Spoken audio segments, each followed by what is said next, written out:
Pablo, good to see you. How you doing? How you been? First one in. Let's go. Joe, good to see you as well. Evening, how you doing? How you been? Did you have an interesting day today, Miles? I had a very, I would say, definitely interesting day. It was all over the place. What's up? Kerry, good to see you as well, brother. How you doing? How you been?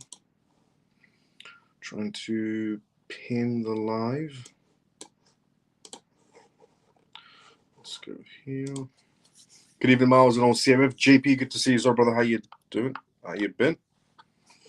Hello, Miles. How are things going today? Commenters, things are going great. How's things going with you?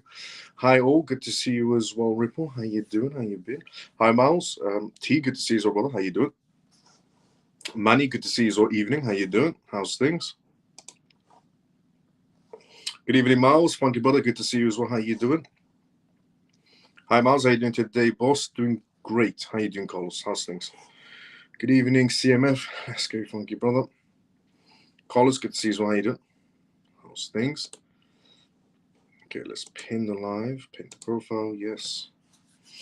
Okay, here we go. Hello, Miles. How you feeling? Great, Emmanuel. Good to see you as well. How you feeling, brother? How you been? How's things?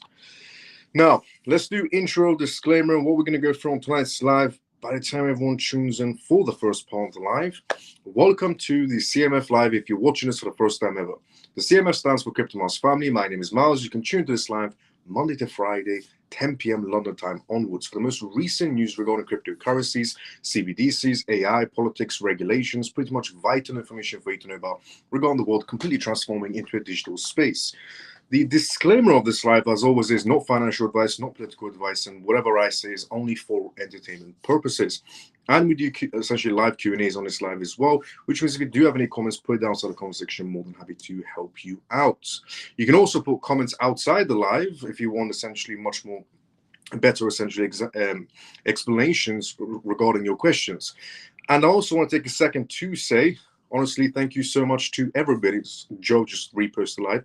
Thank you so much to JP, who just put a comment outside the live. Thank you so much to everybody from the CMF who has already liked and retweeted this live, if you're watching this on X right now. And also who has also put a comment outside the live as well on X. If you're watching this on YouTube and you've also dropped a like and put a comment outside the live as well, honestly, thank you so much. CMF members, if you haven't liked or retweeted, take 2 seconds to like and retweet this live. Now, let's see where we're at inside the comment section before we go through the first news on tonight's live. And the first news is regarding taxation of cryptocurrencies. It is becoming some sort of a subject right now. I mean, we talked about essentially the UAE talking about taxation of cryptocurrencies. Then we talked about Argentina yesterday, essentially talking about taxation of cryptocurrencies. And today we're going to be talking about the US in terms of taxation of cryptocurrencies. Before we go through the first news, let's go essentially inside the comment section first, and then we go straight to the first news. Kerry, you commented on accident and you haven't replied yet about, yes, Kerry, I'm going to put a reply essentially on X for you after this live. Good to see you. Yo, shout out. Okay. I don't know who this person is. Anyways, even the Miles of CMF, look, let's see where we were at. We were at here. Morning, Miles of CMF. Shelly, good to see you. How you doing? How's things?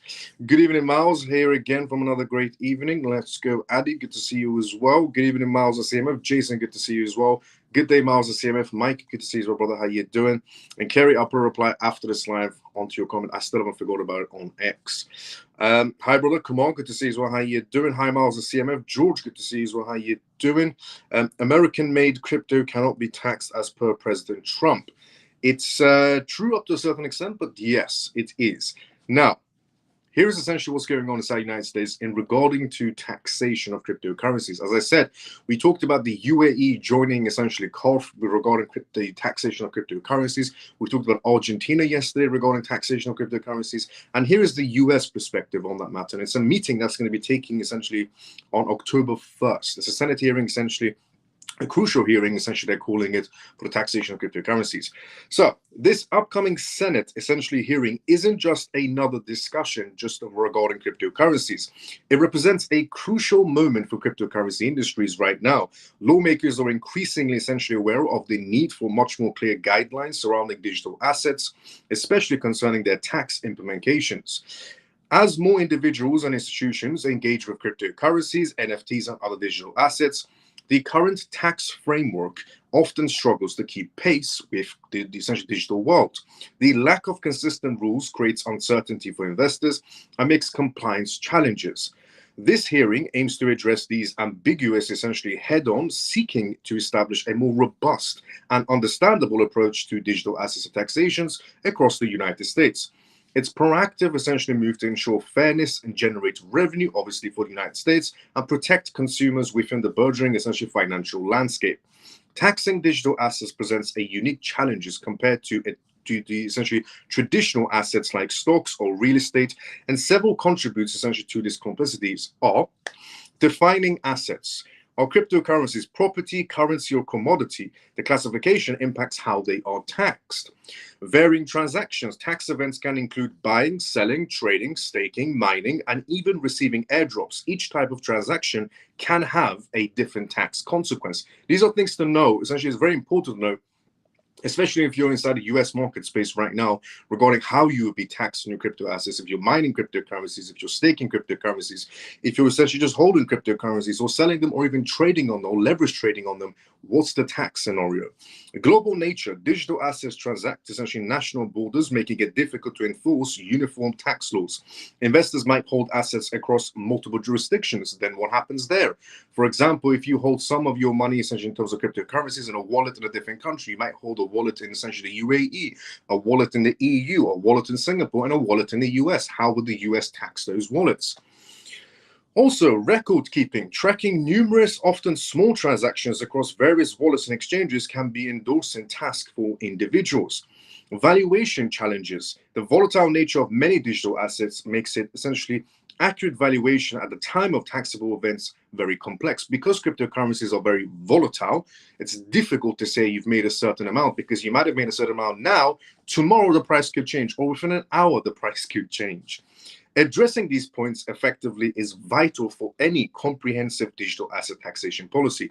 Now, whatever happens in the US in terms of this taxation process or what's going to be discussed by the US Senate is most likely going to be happening in similar events around the world. For example, in the UK, essentially the EU might pick up these tax laws as well.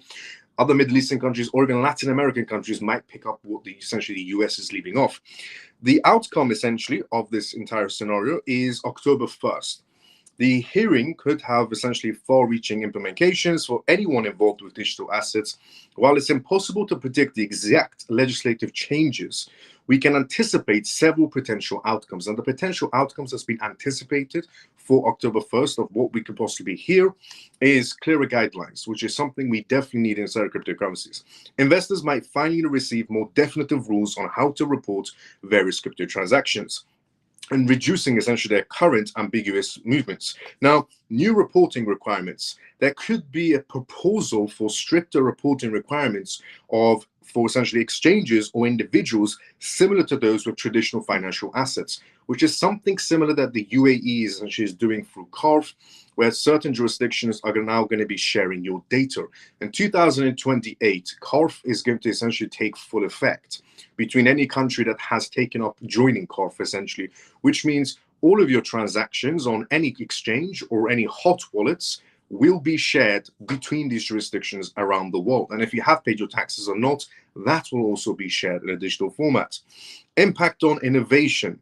The chosen approach to taxation could either foster or hinder innovation within the US crypto industry.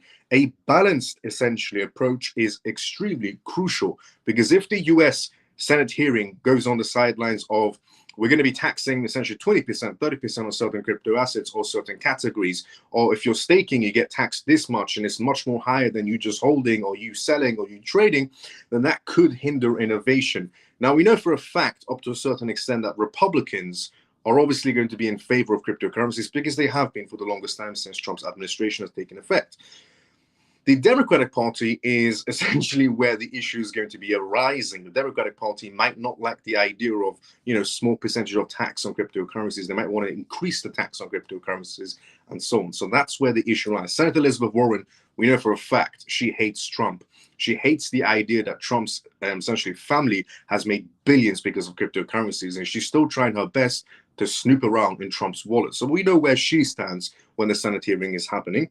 Increased complicity. So now, with a clearer rule, there will be expectations of higher compliance from investors, potentially leading to more enforcement actions for non-compliance. In other words, if we do have certain laws in the US, and essentially you are a part of the US, and they say you have to essentially review your crypto wallets or so on up to a certain date, and you go beyond that date or you don't reveal it at all, it could end up in a fine or possible prison sentence. You never know, depending on jurisdictions.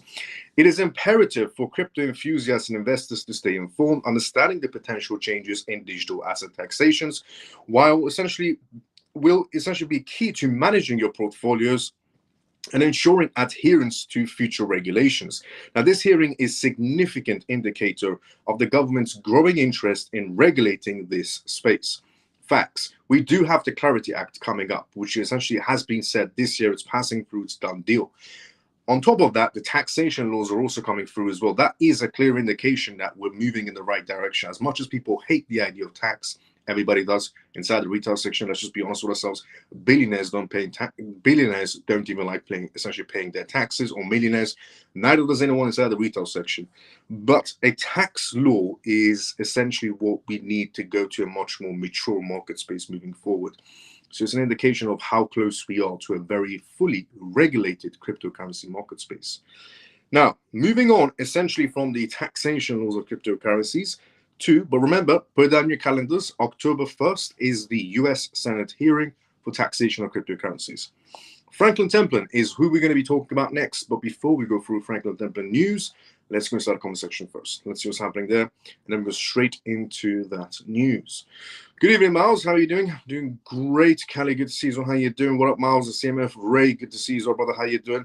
Hi, Miles and CMF family. It is good to see you guys. Let's go for facts news. I'm looking forward to getting good news about XRP. Let's go, Carl, as always. Happy Pisces. Good to see you. How you doing? Miles, I thought that Trump might abolish taxes on American cryptocurrencies. It is something that has been discussed essentially a while back ago as well, and a few weeks back ago as well, regarding Trump might not be taxing American crypto projects, but very fixated on foreign crypto projects. Essentially, we don't know, to be fairly honest. Now, there's a moron essentially inside the comment section that just put a link to Saul. I don't know why he did that.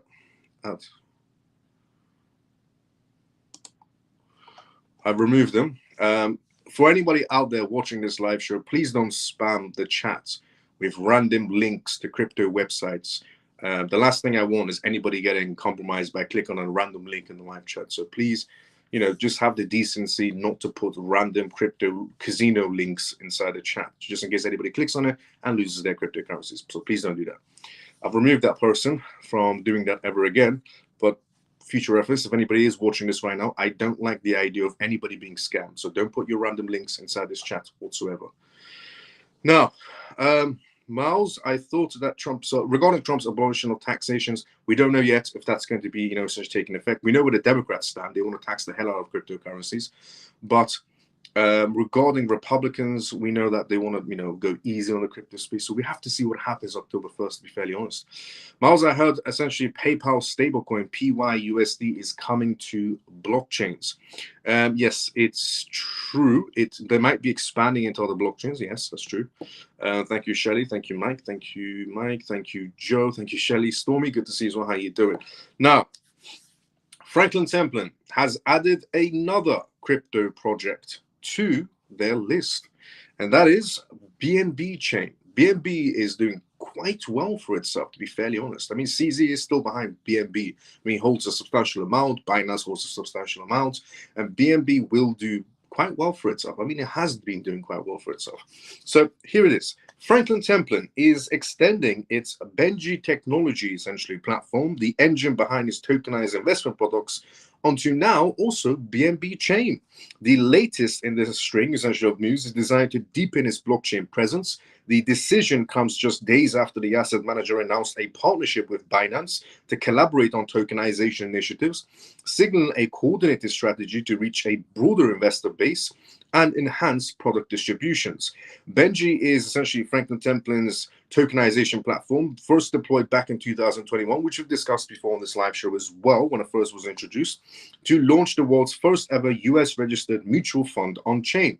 That fund, the Franklin Templeton On-Chain US Government Money Fund, the FOBXX ticker, which is under, uses blockchain to process transactions and record share ownership. Through Benji, one share of FOBXX is represented as one Benji token, which operates across multiple blockchains. Franklin Templeton's expansion now into BNB chain demonstrates how large asset managers are testing multi-chain tokenization strategies, offering investors essentially more access points into regulated digital products. The Benji platform already supports Ethereum, Solana, Base, Stellar, Polygon, Arbitrum, AVAX, EP2S, according to realworldassets.xyz data. The Franklin Templeton essentially on-chain US government money fund currently holds $732 million in tokenized value, with nearly $480 million on Stellar alone. By adding BNB chain, essentially, Franklin Templeton aims to capture an additional essentially user while taking advantage of the network's low fees and compliance-oriented infrastructure. Our goal is to meet more investors where they're active, while continuing to push the boundaries of what tokenization can deliver with security and compliance. At the forefront said, essentially, Roger, the head of digital assets at Franklin Templeton. Now, BNB Chain, for its part, has essentially positioned itself as a hub of real-world assets, essentially tokenizations, hosting tokenized money market funds and credit instruments, and other also financial assets. Franklin Templeton's expansion demonstrates that BNB Chain can be supported and essentially regulated real-world assets at scale, said also essentially Sarah, the head of the business developments at BNB Chain. The move also essentially underlines Franklin Templeton's essential determination to stay at the forefront of tokenization right now. I mean, tokenization is the biggest subject, the biggest sector right now for the entire institutional sector. With $1.6 trillion in assets under management, the firm has been experimenting with blockchain applications for several years, and tokenization, once a buzzword, is now entering mainstream discussions as a way to essentially improve market efficiency by accelerating settlements, expanding accessibility, and increasing transparency, and making one other thing, which is life easier for institutions. Because in the past, when institutions wanted to raise a certain amount of money for a construction project, let's say if an institution wants to build a brand new shiny building for themselves, an office building, a commercial building. In the past, they would have to go to the banks, put some leverage down and borrow against it, build the property, pay the bank back. Now with tokenization, they can raise the money from other institutions that one might want to get involved through tokenization, or even the retail section can fund essentially the projects that they put up for tokenization. Something like Hilton Hotel, essentially that's going to be done in Argentina. Hilton Hotel is on a tokenization project, so the retail section can get involved in that as well. It also does go back to essentially what the World Economic Forum said: you will own nothing and be happy. Technically, you won't really own it. Institutional enthusiasm is essentially rising, but adoption remains still very limited due to obviously regulations. We need a lot more regulations in this sector. October 1st could be a stepping stone. And obviously the Clarity Act, most importantly. Analysts at JP Morgan noted in a recent report that tokenization still faces major essentially hurdles, fragmented regulations across jurisdictions, unclear legal frameworks around essentially chain assets, and uncertainty over enforceability and protocol essentially reliability. Still, the presence of essentially established players like Franklin Templeton could still be, they're still pushing for adoption, and by bringing legitimacy and scale to the blockchain space, because they have joined quite a lot of blockchains for their Benji tokenization project. So BNB is the next one they essentially approved to be used. Now, moving off that to something quite maybe interesting, maybe shocking to some people. So essentially an analytic report has come out of where Bitcoin is going to be standing. Now, this report has came out from Glassnode. Now, Glassnode is, famously known inside the crypto sector for giving their perspectives on where the market space is going, how the market space is expanding around the world, and so on. There's something similar to chain analysis, you could pretty much say. And their newest reports is that Bitcoin could drop to $90,000. That might come as a shock. That might annoy some people. And some people might hear Bitcoin 90,000. Yeah, sure, that's never going to happen. And some people might be happy about that because they might want to buy into it, or they're just happy Bitcoin's losing value because that means liquidity has to go somewhere else. But here is what they said today. Cryptocurrency analysis firm Glassnode has published a striking assessment of Bitcoin's recent market movements. According to the report that's come out today, Bitcoin's price has lost a key risk band by dropping below essentially 0.95 cost basis essentially quintal. Glassnode noted that this level typically signals profit-taking zones and argued essentially that ranging the band would essentially signal strength, but otherwise the price could retreat towards support levels in between $105,000 and $90,000 for Bitcoin. Meanwhile, the US spot Bitcoin ETFs have seen slight outflows in recent days after seeing strong inflows in September. Still, Glassnode noted that the overall accumulation trend remains intact, but the slowdown in inflows could signal a temporary pause in institutional demand. So according to Glassnode, the institutional demand for Bitcoin is pausing. Is this because more ETFs are being essentially, joining the traditional market? Essentially, more ETFs are joining. Regarding the XRP ETF that just got approved, more XRP ETFs on the way, H4 ETFs on the way, Solana ETFs on the way, Cardano ETFs on the way, and so on. A notable decline also occurred in futures, with Bitcoin prices hovering around $113,000. Open interest futures fell from $44.8 billion to $42.8 billion. Glassnode stated that this essentially process reduces speculative positions, which could stabilize the essentially derivatives markets and reduce the risk of forced liquidations. So Glassnode has come out with this report, suggesting that you could be seeing Bitcoin on the low end, 90,000. And the only reason they're saying this is because, according to the data that's coming out so far, there's been a slight pause on institutions flowing into Bitcoin in terms of through ETFs. Now, if the institutions are pausing and not purchasing so much in terms of Bitcoin ETFs as they were, then that means the money is about to go somewhere else. That liquidity, if the liquidity is not entering the Bitcoin ETFs, then it's going to be entering into essentially Ethereum ETFs. If it's not going to be entering into Ethereum ETFs, then it's going to be entering into the XRP ETFs. And they're also probably waiting for the rest of the ETFs to come out as well. Now, some institutions do prefer to, buy Franklin Templeton's XRP ETF rather than Rex's XRP ETF, for example. Now, moving off from the Glassnode report, just want to let everybody know that Glassnode thinks 90,000 could be where Bitcoin could go down to, but they also said it's going to stay a range of 115,000 to a range of 105,000 to 90,000. Keep that in mind. Now, stablecoins is what we're going to talk about next on tonight's live. Before we talk about stablecoins, let's go inside the comment section first. As I said previously, as always, this is live, which means if you do have any questions, go from inside the comment section. Let's see where we're at. We were at here.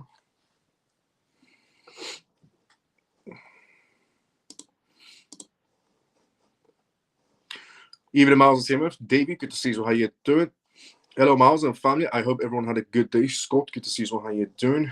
Let's go, brother. Good evening, Miles and CMF. Bullock XRP, good to see you. How you doing? Did I miss anything? Logging in late, just in from school? Nope, you're good, Scott. Don't worry. I'll do a little, what we talked about at the end of the live. Good evening, Miles. Michael, good to see you. How you doing? What did I miss? Michael, quite a bit. I'll do the at the end of the live what we talked about. Hi, Miles and family. Good to see you, Alex. How you doing? So, American developed cryptos cannot be taxed for real. Yay.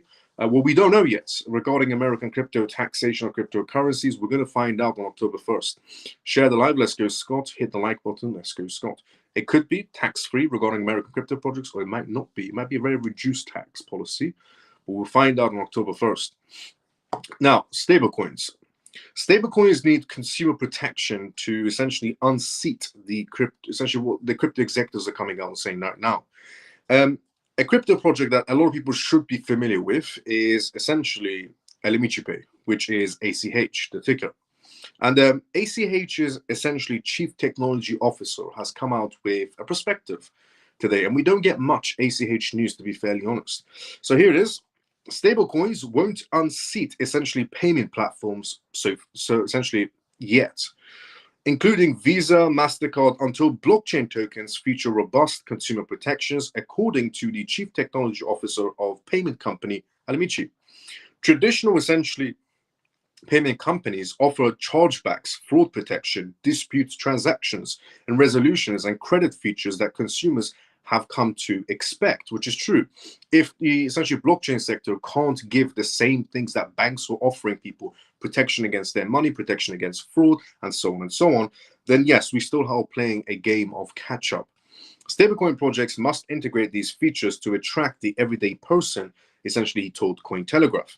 Consumer protection features can be embedded directly into smart contracts, while stablecoin issuers essentially and payment platforms could fund their own insurance pools for payouts in case of fraud. It's a great suggestion. Essentially, MGP Chief Technology Officer coming out and saying maybe, essentially blockchains can set up their own insurance pools. The same way the bank essentially will offer you some sort of insurance, but obviously through a firm, for example, in the UK, through the Financial Conduct Authority.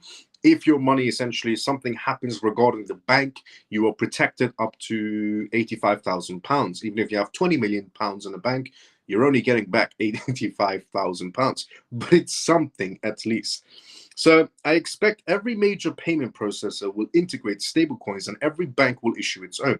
The future is one where traditional rails are enhanced by blockchain efficiencies and new use cases. For cross-border payments in emerging markets, stablecoins are already winning. Facts. Stablecoins are much more better to use in terms of, comparing to traditional financial sector. I mean, they're a lot more faster, a lot more transparency, a lot more cheaper. They send worldwide.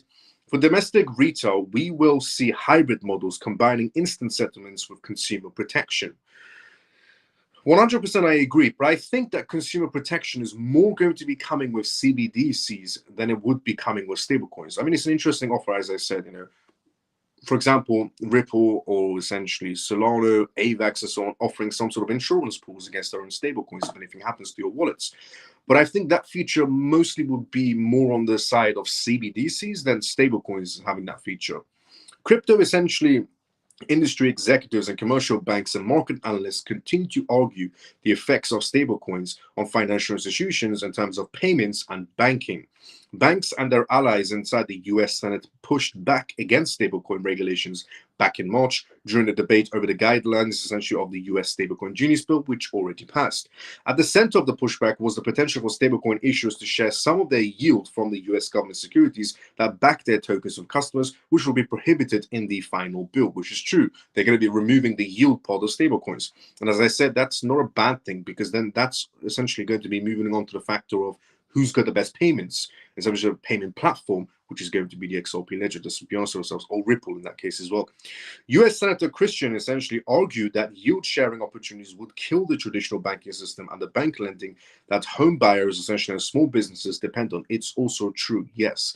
If every person inside the United States or in any country decides to run to the banks, take out their money because stable coins are offering you yields, then obviously we're going to have a bank failure situation, and it could cause a ripple effect as it did back in 2008 when the banks pretty much collapsed because nobody could afford to pay back, essentially to pay for all their mortgages and so on of all the properties that we're giving out. They were giving out properties like it's free samples at that point. But yes, if everybody runs to the bank, takes out their money, puts it in stable coins just because they want to earn a yield, it could cause a bank collapse, which would be, I mean, it would be catastrophic. Let's just be honest with ourselves. But nobody likes banks, to be fair honest as well. But anyways, Gilbert asked the audience at the DC Blockchain Summit back in March, if there is no reason to put your money in a local bank, who is going to give you a mortgage, for example? However, Jamie Dimon, CEO of financial services giant JP Morgan, recently said that he is not worried about stablecoins replacing banks, adding that each has its own consumer base and will continue to coexist. So according to JP Morgan, banks will coexist alongside blockchain technology. There will be people who want to own dollars through a stablecoin outside the US, from bad guys to good guys, to certain countries where you're probably better off having dollars and not putting it into the banking system, Dimon told CNBC. So according to Jamie Dimon, as I explained a while ago as well, there is good money in this world and there is bad money in this world. The good money can go onto blockchains like the XRP Ledger, for example, and the bad money will probably go funneling through meme coins. I mean, I said this previously as well. Shiba Inu, is a type of project that could be used essentially for money laundering purposes. And it has been used. We know, essentially, if you didn't know, the Iranian government tends to use Shiba Inu to move around money, to wash it and make it clean. A lot of governments or a lot of people do tend to use some sort of meme coins to wash through. And once they do, the bad money turns into good money. The good money enters the good projects, which are quite traceable, quite regulated. And regarding what essentially Ripple is going to be offering soon on the XRP ledger, which is digital IDs. Now, that is something that everybody should definitely know about regarding essentially stable coins. Some banks think they're going to be coexisting alongside blockchain projects. Some banks think that, this is a bad thing regarding stable coins still. But the main thing we do know is that a Genius Act is passed and it can't be removed. They can edit it, but they can't remove it. Now, the SEC is what we're going to talk about next, but the SEC and the CFTC. So it's not just that we have October 1st coming along, essentially, in terms of a massive, debate of taxations on cryptocurrencies, but September 29th is also a key date as well, which is regarding the SEC agenda for the essentially 29 roundtable with the CFTC. So here it is. The Securities and Exchange Commission, SEC, has shared a full agenda for its joint meeting with Commodities Futures Trading Commission, CFTC, which is scheduled for September 29th. The CFTC and SEC are going to have a sit-down talking essentially about the crypto space. The joint roundtable will be broadcasted live on the SEC website and will focus on answering the questions about the line between securities and commodities falls.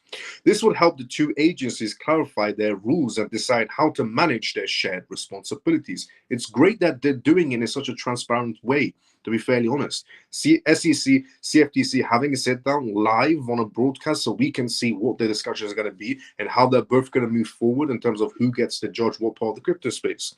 According to the press release, the program will begin at 1 p.m. with opening remarks from the SEC chairman, Paul Atkins, and then the CFTC acting chairman, Caroline Pham, and then the SEC commissioner, Caroline Crenshaw. The first panel is all about how we got here. We'll explore the history of both agencies working together. Former CFTC chairman Jay Christopher will moderate this event with essentially panelists, including Kenneth, essentially of the SIFMA, Craig Lewis from essentially Vanderbilt University, Scott Liventuff of essentially Interactive Brokers, Walt Lucan of the FIA, Scott of the ISDA, Jim from the Delta Strategy Group, and apparently there's going to be a few crypto firm CEOs there as well. At 2 p.m., the second panel will begin this session with essentially, and they will discuss trading platforms and better rules for them that can help them grow while keeping investors safe. These are very crucial things, and I love the idea that the CFTC and SEC have just given us the roadmap of what they're going to be discussing. So no surprise questions. Moderators Jill Summers, a former CFTC commissioner, and Jamie, essentially SEC Director of Trading and Markets, will lead this session with Shane, essentially of Polymarket, Craig, essentially from the SIBO Global Markets, Therese from essentially of CME Group, Ananda from essentially NASDAQ, Mansour from essentially Kalkasi, Arjun from Kraken, Jeffrey essentially from the Intercontinental essentially Exchange, and Don from essentially DRW Holdings. SEC Commissioner Mark will follow the remarks at 3:25 p.m. After a short break, the third panel participants will begin at 4 p.m. and will look at how some common rules essentially give investors more choices and lower their costs. For this part, the moderators, essentially, and former SEC Commissioner Troy, will guide a discussion on it. Panelists, essentially, including Stefan from Seattle, essentially Ryan from Wisdom Tree, Nick from Crypto.com, JB, essentially from Robinhood Markets, Dave from essentially Trading Group, Sunil from Bank of America, Brad from JP Morgan. Closing remarks at 5:20 p.m. will come with essentially from the SEC Commissioner Hester Pierce. Meanwhile, in another report, the SEC Chairman Paul Atkins has denied reports that he could step into the CFTC chair. But he said, thanks, but no thanks. Atkins said in an interview, he said he wants to focus on cooperations between the two agencies rather than taking on another role. The Howey test is very vague, he added. He also criticized the decades-old method of determining what counts as a security. It's it's when you see it problem. Guidance from Congress would be very helpful. And he also said that the SEC should not become the Securities and Everything Commission. It's great to see the SEC Chairman Paul Atkins essentially saying, yes, we need regulations inside the crypto space. And we need the CFTC working alongside the SEC, not just the SEC leading the way, which is what Gary Gensler used to do, and pretend nobody else's voice matters. But that is a breakdown of what's going to be discussed and who is going to be involved in these discussions. And it's going to be a live broadcast. This is brilliant. The day has finally come for the SEC and CFTC to finally have a sit down with some crypto CEOs over there as well, with major names, Bank of America, Seattle, they're all going to be there, Wisdom Tree. So let's see what happens on 29th of September with that live, essentially, broadcast on the SEC website. Now, Trump's CFTC chair nominee is who we're going to talk about next. Also relatable to the CFTC. The reason why Paul Atkins essentially said he doesn't want to become the CFTC chairman because he's already the SEC chairman is because we still don't have a CFTC chairman. We have an acting CFTC chairman, but we don't have an official one.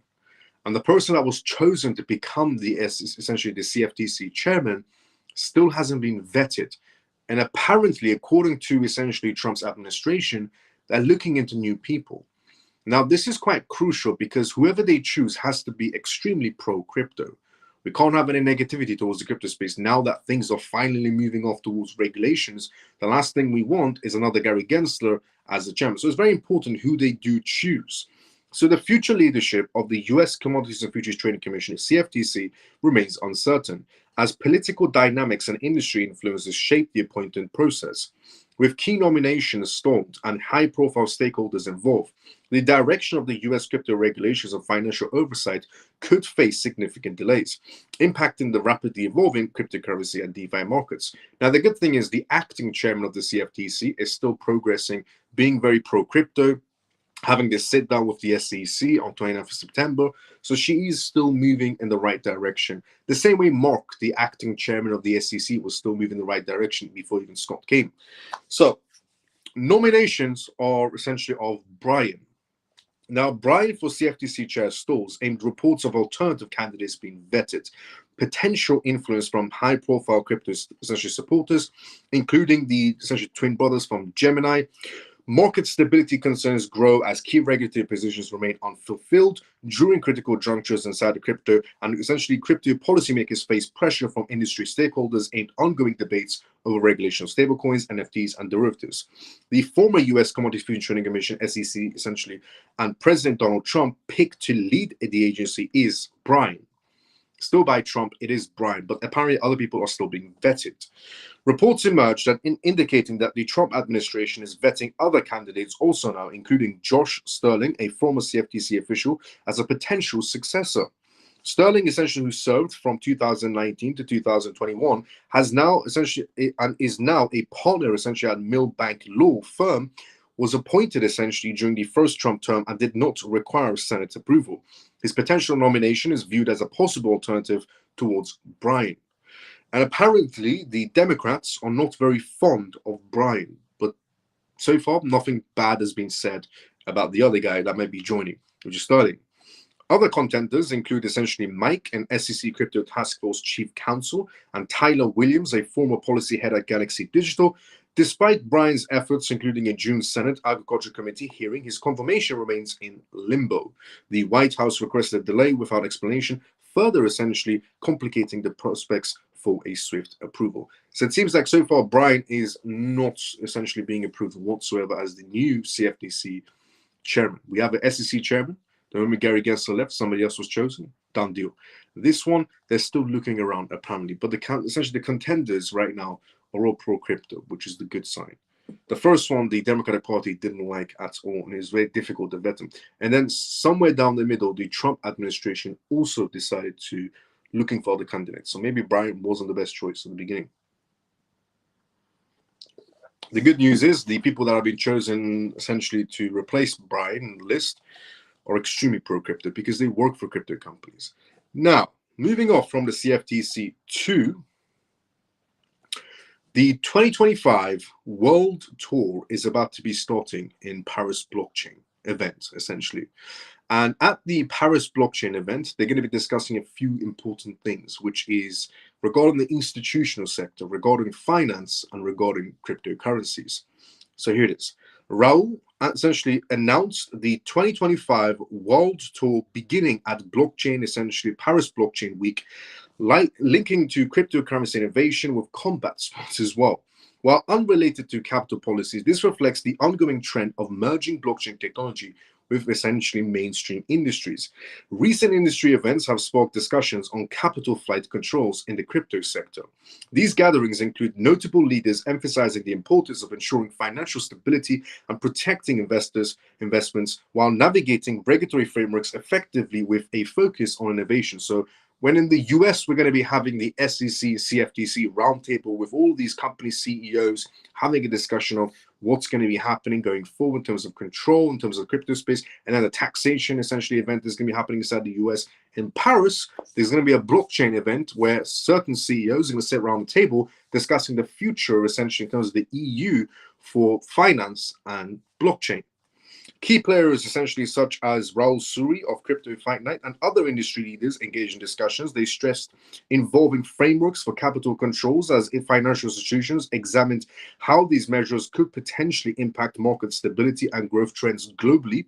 Immediate effects of these discussions include increased scrutiny on capital flows within crypto industries. Market participants showed heightened awareness of regulatory essentially landscapes affecting liquidity and investment opportunities in key markets without disrupting the innovation also, because it's very important that you don't make the rules and regulations too strict, because then innovation can't be happening whatsoever because it can't grow. No crypto project can grow when essentially the rules are extremely strict. So they have to loosen the essentially rules just a little bit, where it's not so much of a gray area, but also innovation can happen.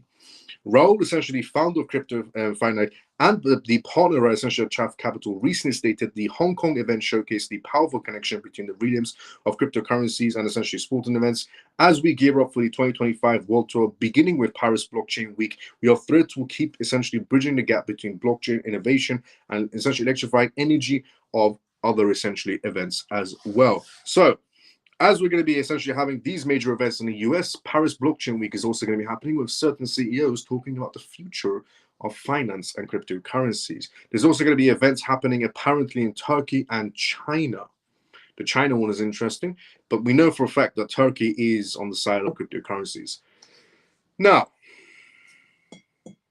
something else is happening in the US as well,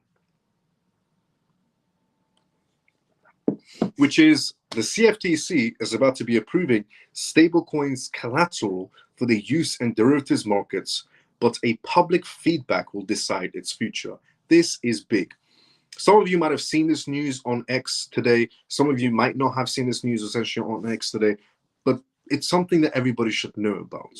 And I have some bullet points and some details that everybody should definitely know about. The US Commodities and Futures Trading Commission is considering a plan to allow tokenized assets, including stablecoins, as collateral in regulated derivatives markets. The proposal now opens for public comment until October 20th, and it could integrate digital assets like stablecoins with traditional collateral cash, such as cash and US treasuries. This is massive. Derivatives markets getting a green light from the CFTC to join the crypto space in terms of just starting off stablecoins. It's incredibly, it's huge, to be fairly honest. The US Commodities Futures and Trading Commission has put forward a plan that may allow tokenized assets, including stablecoins, to serve as collateral in regulated derivatives trading, essentially market spaces. This proposal is open for public feedback up until October 20th. Acting Chairman Caroline Pham confirmed the step during essentially an announcement, stressing the growing role of tokenized markets in modern finance. Pham said, "For years, I have said that collateral management is the killer app for stablecoins and markets." She added that the changes could help the US economy by letting participants manage their dollars more efficiently. The plan would place essentially stablecoins alongside cash and also US treasuries in collateral frameworks. This marks a move essentially to align digital assets with traditional finance. Facts. Not only do we have blockchains, essentially crypto projects turning to ETFs, joining essentially the NASDAQ, or crypto companies going public on the NASDAQ, now we have the derivatives markets getting a green light as well to join the crypto space. Massive. The initiative has received backing from leading crypto firms. Circle's president, for example, said the Genius Act signal back in July created a foundation for stablecoins issued by licensed US companies to function as collateral already. So this is pretty much the next stepping stone. Coinbase's chief legal officer, essentially Paul, stated that tokenized collaterals could help the US stay ahead in global markets. Ripple's Jack McDonald also described the plan as essentially a step towards integrating stablecoins into regulated, essentially, financial markets. The CFTC's initiative builds a essentially previous engagement with the industry, including the crypto CEO essentially form and global markets advisory committee. These meetings explore digital asset pilot programs and tokenized collaterals in use cases.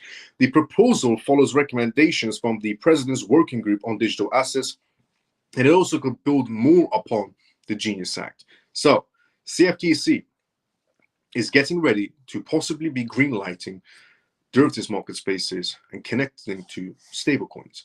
Now, the blockchain projects that are going to be chosen for this is massive, to be fairly honest. And whatever stablecoin is going to be chosen, or multiple stablecoins are going to be chosen for this, is massive. The amount of liquidity that would be entering, not overnight, but over time, is ridiculous. Now, moving on from the CFTC announcement to Kraken is what we're going to talk about next. Kraken Exchange, which a lot of people should be familiar with inside the blockchain space.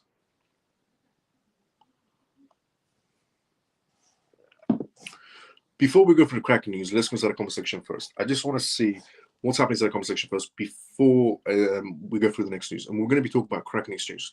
And as I said previously, this is live, which means if you do have any questions or comments, put it down in the comment section.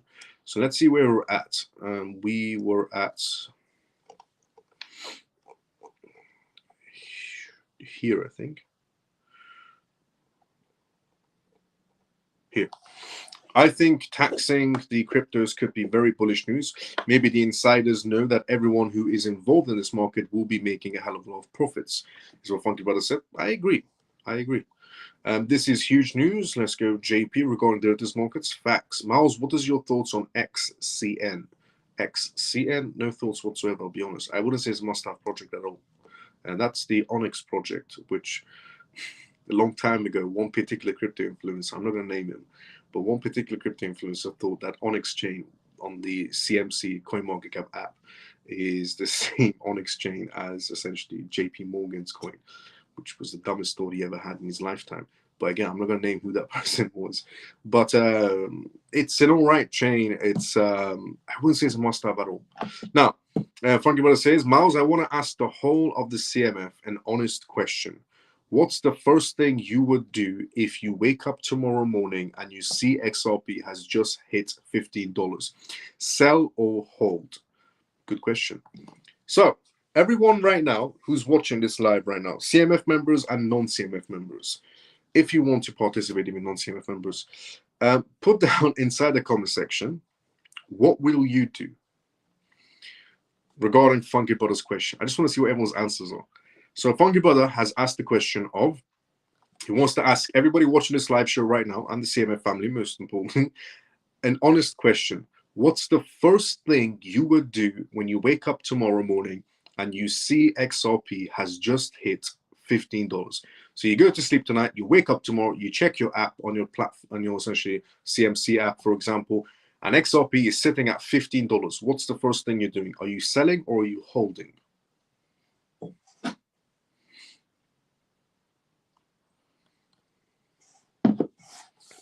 While everybody answers that question, I'm going to go to the next news. Kraken backs Trump. So there's a crypto essentially pack that's been going on for the longest time that actually helped Trump gain his presidency as well by essentially blockchain companies funding, like Ripple, essentially Coinbase and Crypto.com, funding this super PAC to get more Republicans towards cryptocurrencies, which worked pretty damn well. And Ripple and Coinbase are still funding these super PACs to get more politicians in. Kraken today made the announcement they have put towards essentially backing Trump, which is the pro-Trump PAC with $1 million. So Kraken Exchange is now helping essentially.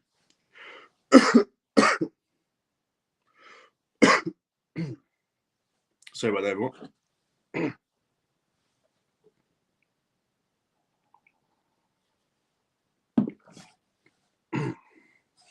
Sorry about that.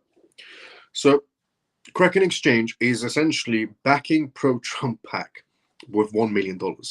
So Kraken is making headlines after donating $1 million to Digital Freedom PAC, a group that supports a pro-Trump cause. The company is also matching that donation with another $1 million to American First Digital. This is, what crypto companies should be doing, because it's all about politics.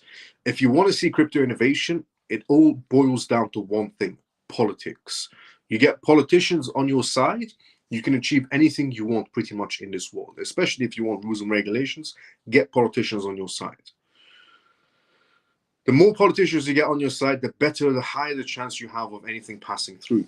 So Sefi, the co-CEO essentially of Kraken, says this isn't just about politics for him, it's about a wider fight to protect the core values behind crypto. That includes keeping control of your own funds, using privacy tools freely, and pushing back against regulations that seem unclear or unfair. So it's all about politics. Sefi explained the donation by pointing essentially to what he sees as growing threats to crypto. He says some regulators are trying to scare people away from using basic tools that help them stay private. In his views, the line is being crossed when people are treated like criminals for just using crypto wallets or privacy software, and that shouldn't be the case. I agree. He also made it clear that this is more than a tech issue. It touches on personal freedom and even constitutional rights. Kraken's move, in his eyes, is essentially a stand for those principles. This marks a new direction for Kraken's political essentially involvements. Rather than just pushing back quietly or supporting trade groups, Kraken is stepping directly into the ring by backing a PAC tied to conservative movements and signals a clearer bet. That is, essentially, their values on cryptocurrencies are starting to align. Instead of reacting to rules after they're made, essentially, Kraken is trying to influence who writes the rules in the first place. And this is why I say it comes back to politics. Kraken is essentially paying $1 million towards essentially this super PAC for cryptocurrencies. They want to be essentially on the path of helping these politicians write some of these laws, as they should be. Because who understands the blockchain space better than anybody else is the CEOs and the founders of these major blockchain firms. They should be the ones giving their input in, not the politicians, because they can understand what the basis of blockchain is, never mind, the other aspects of blockchain technology. People across the crypto space had essentially a strong reaction. Some supported the move right away, calling it bold and necessary. Tyler, essentially the Gemini brothers, was one of the big names who spoke up in favor. Others, though, are worried about mixing politics and business too closely. The people that are worried about essentially mixing politics and business so closely together don't understand how this world operates. Politics and business are pretty much hand in hand together. Politics and money, hand in hand together. Politics and war, hand in hand together. Politics and everything in this world, hand in hand together. So for the people that are saying crypto might be becoming too political, the world is political in general. Everything has to pass through politics before it's approved or denied in this world. So people need to really understand that key crucial factor, that it always boils down to politics. With such a politically charged donation, there's always a risk of dividing users or drawing fire from regulators. BS. This isn't just about one company writing checks. It's about how the entire industry must start and thinking differently about politics now. Kraken is opening the door for crypto firms to get more involved, especially when it comes to protecting their tools like self-custody wallets or peer-to-peer platforms. Facts. And to be fair, more companies are involved already. Ripple has been donating millions so far to the super PAC that helped Trump's presidency regarding getting some Republicans in favor of cryptocurrencies. So has Coinbase, so has Crypto.com, and now Kraken Exchange. Moving on from Kraken Exchange's essential donation to Trump to Russia. Russia is what we talk about next. But before we talk about Russia, let's go inside the comment section first. Let's see what's happening inside the comment section regarding the question that was asked. Let's see where we're at. Scott says he will sell 500 to 1,000 XRP and hold the rest. Why not? I've always said, if you want to take profits, it is your money. It is your choice at the end of the day. It is never a bad idea to take profits. Obviously, if you're going for long term and you couldn't care less, you're just excited to see those numbers and you just want to hold and see what happens next, because you know the bigger picture. But if you do need to sell, you want some profits, it's never a bad idea. It is your money at the end of the day, and profits is never a bad idea. Hold, no way I'm selling at that price. Fair enough, Shelly. I would dance and hold. Let's go, Alex. Scott says, not letting go. The institutions trick me. Hold, hold, hold is what JP said as well. Happy Pisces says, I would say, great, only 2 more zeros away from me opening a bottle of champagne. Fair enough. Hell no, I don't care if it goes to 1,000, I'm still holding. Let's go, Pablo. Sell only 2%. Fair enough. Kamal says, I would be happy, call everyone and say I told you so, then go back to sleep. That's an interesting one. Holding is what Jason said. Ray says, I would sell a tiny portion. Fair enough. Kobita says hold. Manny says hold. And Funky Brother says, I would first take a snapshot first and then send it to all my contacts. Then sell 50% of my portfolio and hope to buy back at a lower price and pray that I'm not seeing things. And Bull XRP says, we'll open a bottle of vodka and start partying at 7 a.m., but I'm not selling. There's some interesting storylines right there. Some people said they will take a snapshot and send it to their friends and colleagues. Some people said they'll do that and then go back to sleep. And some people said they'll be opening bottles of champagne or vodka in this case. And if you want to know what my answer is, hold. Because if it goes to 15, it's going high. We already know where it's going to go anyways.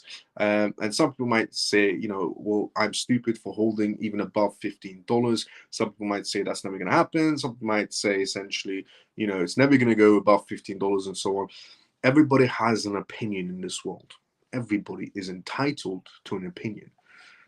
But opinions are opinions and facts are facts. And the facts state that it should be sitting at a higher price point later on. Not overnight, but later on. So the same people that said, essentially, I would say the same people that said XRP will never go above $1 because it's a stable coin. First, they said XRP is a meme coin and it's never going to go high and reach its previous highs. And then they said, well, XRPs, and then when they were proven wrong, they said XRP is never going to go above $1. It's a stable coin. I can't believe there's a time period inside the crypto space where people actually assumed or believed even for a second that XRP was a stable coin. It does boil down to who they listen inside the crypto space. But anyways, put that to one side.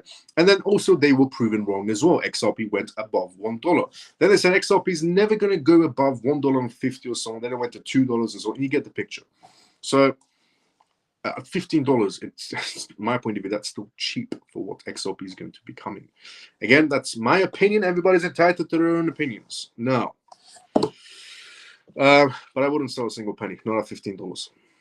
I would buy just one XRP token at that price point just to say I did. Fair enough, Gary. Now, Russia is what we talk about next.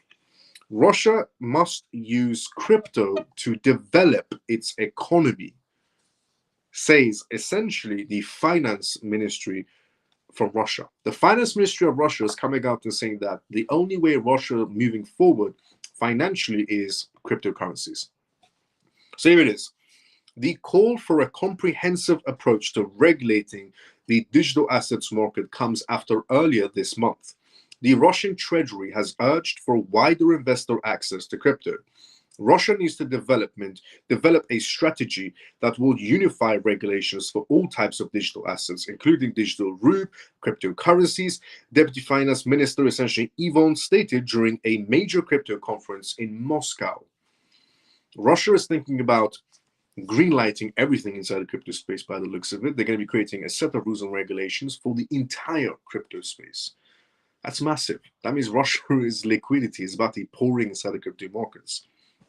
So speaking at the Crypto Summit 2025 forum held essentially this week in Russian capital, the government official essentially elaborated on this matter. This is what they said. We would like to have a strict understanding of the development of this market and how we can unite our digital financial assets. The digital ruble platform created by the central bank, private cryptocurrencies, and utilize all these mechanisms to the benefit of our country, quoted essentially by TASS news agency. He essentially explained that all these elements, including cryptocurrencies, should be employed to develop Russia's economy and financial system. So Russia needs liquidity. And the easiest way to get liquidity is during the digital space. The deputy minister noted that this department views digital assets, their markets, and central bank digital currencies, CBDCs, as having a common foundation. He's also referring to several categories of digital assets as essentially defined by various laws in the Russian Federation, which still essentially lack a comprehensive regulatory framework for this space. A few years ago, the Russian government adopted essentially a law on digital financial assets, DFAs, which went into force in early 2021. It legalized the tokenization of other assets and regulated digital rights, including monetary claims and the rights related to securities. Cryptocurrencies, however, remained largely outside its scope. Financial regulators in the Central Bank of Russia remain opposed to permitting their essentially free circulation, highlighting that they can be used as money, essentially, surgeons. Undergoing the status of Russian ruble as the only legal tender, the monetary authority has been developing its own CBDC since 2021. Every centralized bank around the world is pretty much in CBDCs, 98% according to World Economic Forum and the Bank of International Settlements, and began trials with digital ruble after adoption of essential necessary legislations in 2023. According to the latest schedule announced by the CBR in late June, the introduction of a new form of national fiat for public use should be carried out in stages starting in September 2026. The timetable was approved by Russian lawmakers, and the law foreseeing the wide implementation of digital ruble and QR code payment system, which was signed by President Putin back in July. At the same time, Russia is yet to adopt dedicated legislations determining the legal status of decentralized digital currencies like Bitcoin, Ethereum, and so on. Last week, essentially, Travis Scott revealed that Finance Ministry and the central banks are also discussing regulations for fiat-backed stablecoins, considering additional rules for crypto investments. In other words, Russia, according to the finance minister, is about to be opening their doors to cryptocurrencies. Liquidity is going to be pouring in for the Russian market space. Their central bank opposed the entire idea and said CBDCs only. Other banks and institutions are now coming forward in Russia and saying, look, there's only one way we are going to be surviving everything that's happening to Russia right now, and it's joining the crypto space. We need liquidity for the country, and that is the only way to do it. So Russian businesses and banks are putting pressure on Russia right now to open their doors towards cryptocurrencies. And the finance minister is the one leading the project. Essentially, the central bank of Russia is still on the idea of only CBDCs. But everybody else is about to be green-lighting cryptocurrencies in Russia. That's big news because that's a lot of money. I was about to say an S-ton of money. Now, XRP is what we're going to talk about on tonight's live next. We just did the, will you sell your XRP at $15? And the majority said no, they will not be selling their XRP at $15 and they'll be holding onto their XRP.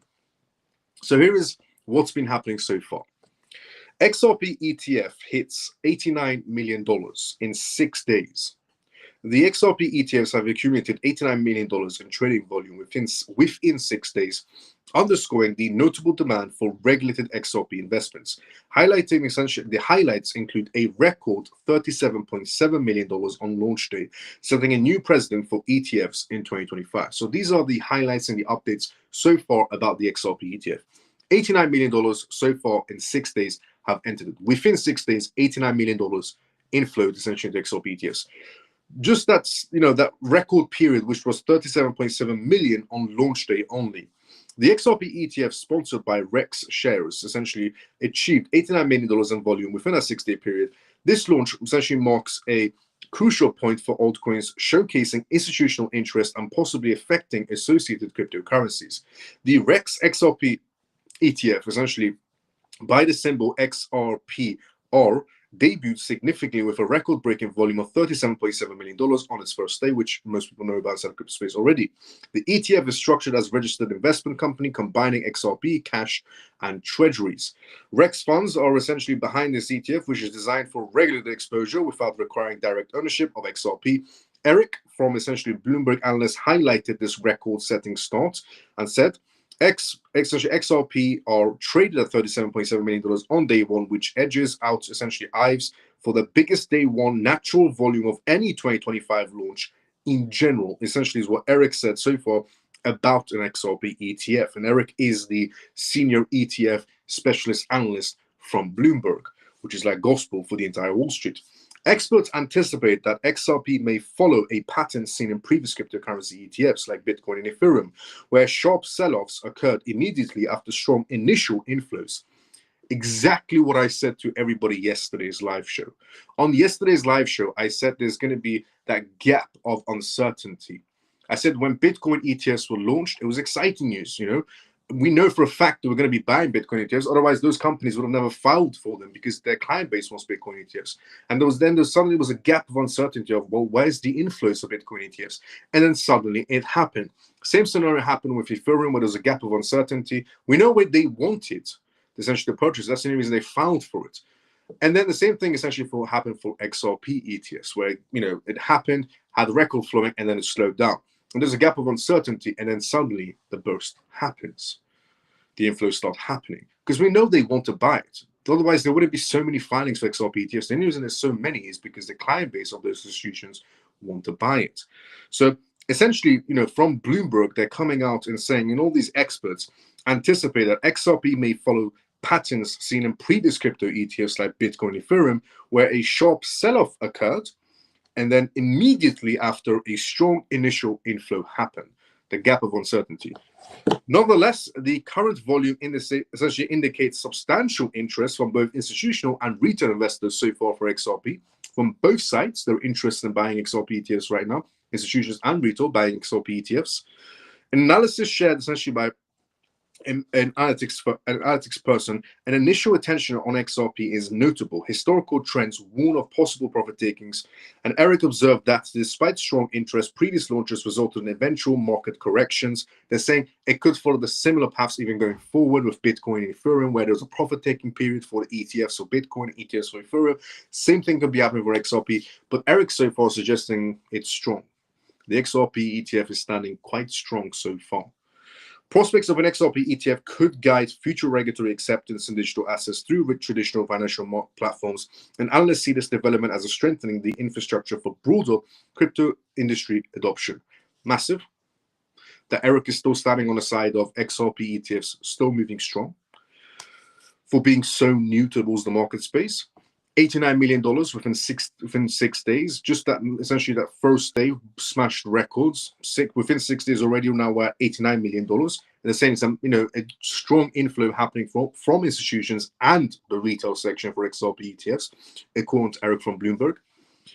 Keeping on the topic of XRP, Flare Network also today launches FXRP to boost XRP DeFi integration. So if you haven't heard this news, here it is. Flare Network has launched essentially FXRP, a wrapped version of XRP, aiming to enhance its presence in decentralized finance protocols with initial release limit of 5 million FXRP tokens. The introduction of FXRP underscores the significant steps towards XRP's DeFi integration, promising increased liquidity and ecosystem expansion marked by immediate demand and substantial on-chain value. The Flare Network has officially launched FXRP, a significant advancement of XRP engagements with decentralized finance. FXRP is a wrapped, non-custodial version of XRP designed to enhance essentially participation in DeFi protocols and increase the ecosystem's growth potential.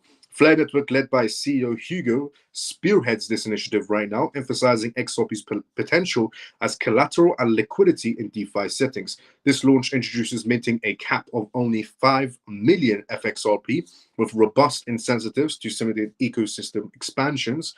The market has responded positively so far to this news.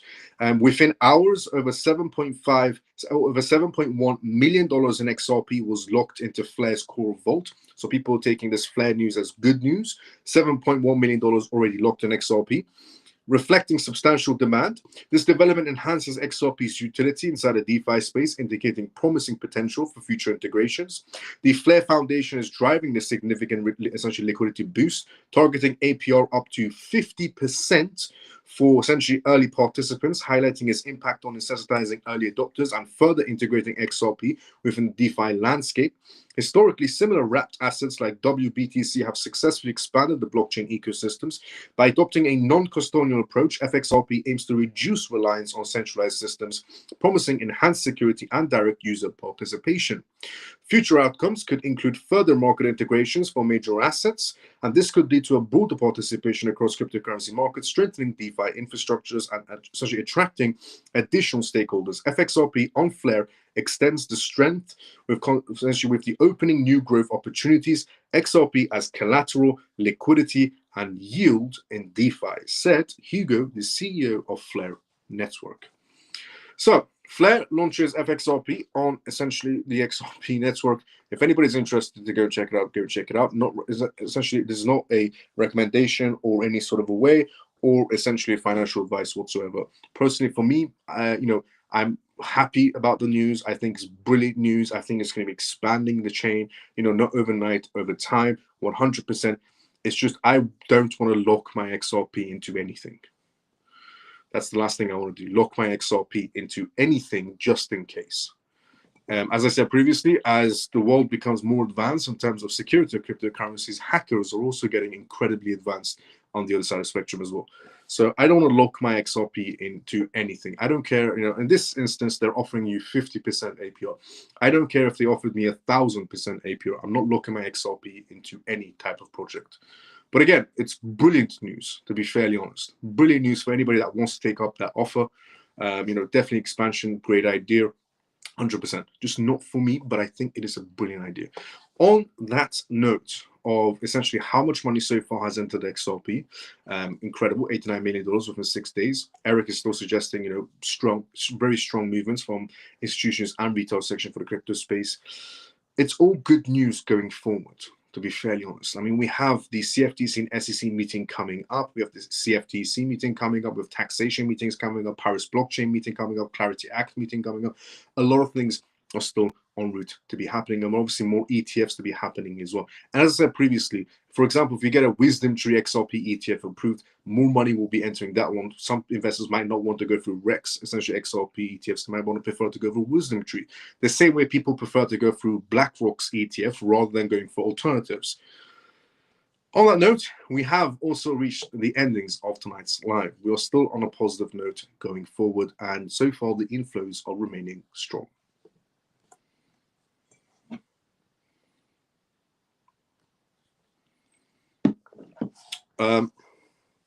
Before we do go, obviously, let's go to the comment section first. This was happening there, and then we will call it a night and join back up tomorrow for episode 380 tomorrow at 10 p.m. London time. Before we do go, obviously, let's go to the comment section first. Let's see where we were at. We were at hi, Miles. Things are going up soon. Let's go, Johnny. Yep. Richard, good to see you as well. How you doing? Mark my words. Miles, mark my words, there will be a huge supply shock with XRP after all the ETFs have been approved. I'm not disagreeing with you. I'm agreeing. Where is ETFs for XRP? We've got one so far. Where you can lock up XRP? Where you can lock up your XRP? Well, there are certain APRs being handled right now. One is through FXRP. Again, not financial advice at all. Night, Miles and CMF. Pablo, let's go. See you tomorrow, same time as usual. Thanks for your time, Miles. One step closer each day. Let's go. Facts, Shelly. Absolutely. Thank you, Miles. Good night, all. Stormy, see you tomorrow, same time as usual as well. Shelly, see you tomorrow, same time as usual as well. Good night, Miles and CMF. See you tomorrow, Mike. Same time as usual. Good night, Miles. Happy Pisces. See you tomorrow, same time as usual. Good night, brother Miles and CMF family. Funky brother. Let's go. See you tomorrow, same time as usual as well. Great job, Miles, as always. Let's go, Scott. See you tomorrow, same time as usual. Great live, Miles. Thank you. Good night, Miles and CMF. Jason, let's go. See you tomorrow, same time as usual as well. Thanks, Miles, very much for the great news, and have a good night. I'll see you tomorrow. Carlos, let's go. See you tomorrow, same time as usual as well. Okay, this was the CMF Live, episode 379. The CMF stands for Crypto Miles Family. My name is Miles. You can tune to this live Monday to Friday, 10 p.m. London time onwards, which means the next episode of this live is tomorrow at 10 p.m. London time. I will be seeing everybody tomorrow, same timing as usual. And the disclaimer of this live, as always, is not financial advice, not political advice, and whatever I say is only for entertainment purposes. And also, thank you so much to everybody who liked and retweeted this live, essentially. And thank you so much to everybody on YouTube who liked as well and put a comment outside the live. And if you followed or subscribed to me during this live, thank you so much as well. Welcome to the CMF. If you haven't essentially liked or retweeted, please drop a like and a retweet. If you want to show appreciation for what I do, likes and retweets. Let's go, CMF. Take care, Miles. CMF. Ray, see you tomorrow at the same time as usual. Great job, Miles, and appreciate it. Scott, let's go. See you tomorrow, same time as usual as well. Good night, Miles, and all CMF. Thank you for a great live and news. Let's go, JP. See you tomorrow. Hello, have a good night, my friend. Let's go, Scott. See you tomorrow. Good night, Miles. God knows. Let's go. Cali, see you tomorrow. Can I lock up 10 XRP? If you wanted to, sure. Why? I don't think there's a limit. This is very good news I received this evening. See you tomorrow evening, my friend. Rest now. Let's go, Carl. Like and repost. Facts. Let's go, Shelly. Thanks again, Miles, and I will see you tomorrow night. Adi, let's go. See you tomorrow, same time as usual. Hello, Commander. Have a good evening. Let's go, Scott. See you tomorrow, same time as usual. Maham, see you tomorrow. Welcome to CMF. Thanks, Miles. Comatose. See you tomorrow. I will be seeing everybody tomorrow, same timing as usual. Everybody have a great day and a good night, depending on where you're around the world. Thanks again, Miles, and I will see you tomorrow. Adi, see you tomorrow, but at the same time as usual, no problem. I'll see everybody tomorrow, same time as usual, for episode 380 of the CMF Live. Everybody have a great day or a good night, depending on where you are around the world. Love you all. See you tomorrow, same time as usual. Like, follow, retweet, repost, whatever you want, go for it. See everybody tomorrow, same time as usual.